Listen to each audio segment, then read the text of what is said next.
তিনজন বক্তব্য দেবে। তিনজনকে কে বক্তব্য দিবেন আপনারা আলোচনা করে আমাকে নামগুলো দেন।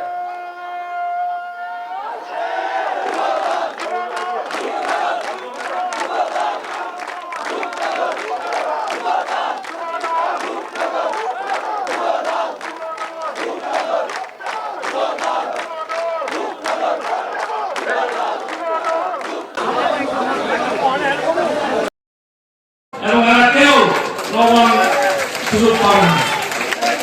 পার্টি দুঃসময় আমাদের পাশে থাকবেন না, আমলিগের নেতাদের সুযোগ সুবিধা নিবে। এখন আবার আমলিগ গেছে, আবার আমাদের সাথে এসে আবার আমাদের সাথে সুযোগ সুবিধা দিতে চাইবেন। আবার কয়দিন পর বাকি ভাইরা আবার কয়দিন পর বিএনপি দুঃসময় আসবে, আবার আপনারা চলে যাবেন। আপনাদের মতো কর্মীদের আমার কোনো দরকার নাই। এই বিপদের সময় যারা ছিল, বিপদের সময় 200, 100, 500, 50 আসল, তারাই আমাদের দরকার। তারা পরীক্ষিত কষ্টি পাথরের পরীক্ষিত সৈনিকরা। তারা এখন হাজার কোটি টাকার মালিক, অনেক বড় বড় নেতা, আশা বড় অমুক কোম্পানির সিইও, অনেক কোম্পানির চেয়ারম্যান, অমুক ব্যাংকের চেয়ারম্যান, আমাদের দরকার নাই।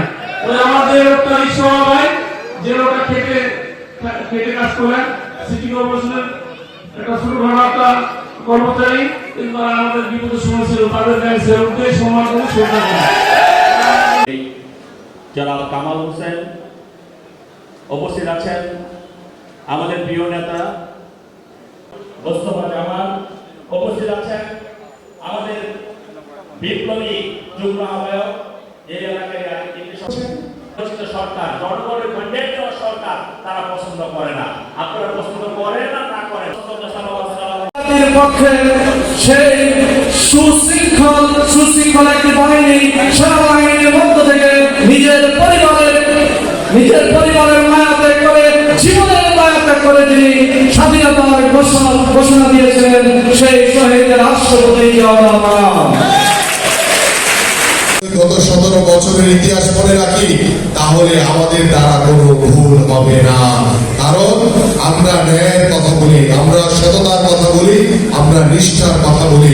কারণ বাংলাদেশ জাতীয়তাবাদী দলের রাজনীতি হচ্ছে এদেশের সাধারণ মানুষের জন্য, এবং আমরা সেই সাধারণ মানুষের কাছে যাব, তাদের সাথে কথা বলবো, তাদের সাথে পরামর্শ করব, তাদের সাথে আলোচনা করে আমরা আমাদের নিজ নিজ এলাকার নিজ নিজ সমাজগুলোকে সুন্দরভাবে গড়ে তুলব।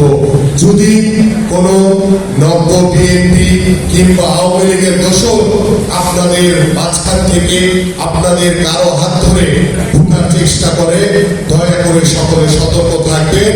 কারণ আমরা কোন বিশৃঙ্খলাকারী, কোন অন্যায়কারী, কোন আওয়ামী লীগের দোষরদের বিএনপিতে কোন স্থান নাই।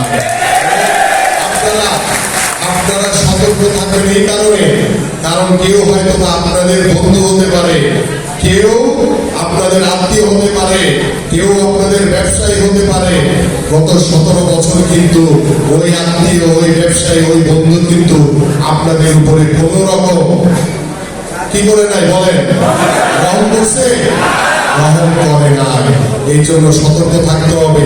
দয়া করে ওই আওয়ামী লীগের দোষরদের, আওয়ামী লীগের প্রেতাত্মাদের, আপনার আত্মীয় হোক, আপনার বন্ধু হোক, আপনার ব্যবসায়ী হোক, কাউকে কোনো প্রকার প্রশ্রয় দেওয়া যাবে না।